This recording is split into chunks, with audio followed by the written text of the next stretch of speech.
Baik, perkenalkan, nama saya Maria Wensiana Luan, NIM 18010801115, kelas 6B. Mata kuliah Pendidikan Anti Korupsi. Di sini saya akan menjelaskan tentang korupsi. Tindakan korupsi merupakan tindakan yang sangat merugikan negara. Korupsi mengakibatkan melambatnya pertumbuhan ekonomi suatu negara, menurunkan investasi, meningkatkan kemiskinan, serta meningkatkan ketimpangan pendapat. Bahkan korupsi juga dapat menurunkan tingkat kebahagiaan masyarakat di suatu negara. Mencegah korupsi adalah suatu pekerjaan yang berat untuk dilakukan. Pekerjaan memberantas korupsi harus dilakukan secara bersama-sama dan membutuhkan komitmen nyata dari pimpinan tertinggi. Selain itu, strategi pencegahan korupsi diperlukan agar bahaya korupsi dapat ditanggulangi dan celahnya dapat ditutup.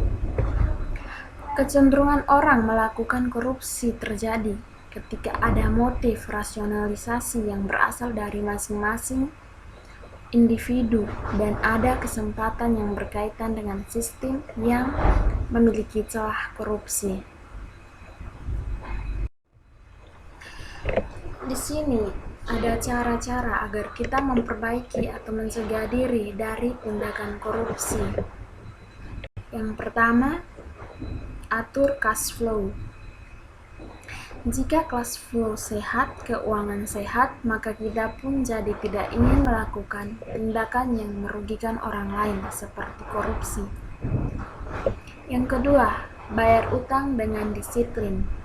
Ini juga merupakan salah satu akar masalah keuangan besar yang terjadi. Bahkan karyawan yang terlilit uang, mulai dari utang beli, gawai terbaru atau tercanggih, utang kendaraan bermotor, utang kartu kredit, hingga utang liburan.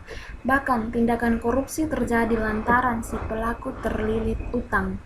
Karena kepepet, maka ia pun melakukan fraud di kantor.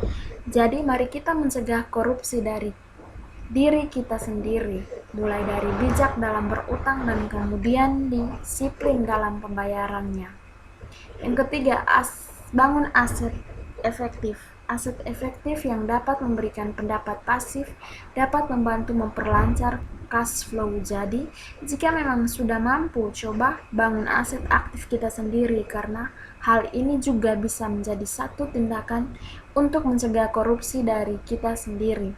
Pelajari profil resiko diri sendiri, lalu pilih aset aktifmu dengan bijak. Yang keempat, fokus pada pekerjaan dan tanggung jawab kita. Fokuslah pada hal-hal yang menjadi tanggung jawab kita. Selesaikan dengan baik dan sesuai kesepakatan atau aturan yang ada.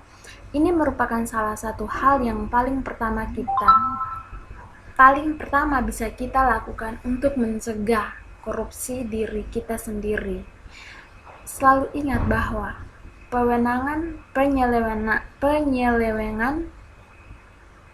wewenang dan tanggung jawab sekecil apapun bisa jadi bibit tindakan korupsi di kemudian hari, yang kemudian bisa menyulitkan diri kita sendiri. Yang kelima, memiliki gaya hidup yang sesuai kemampuan.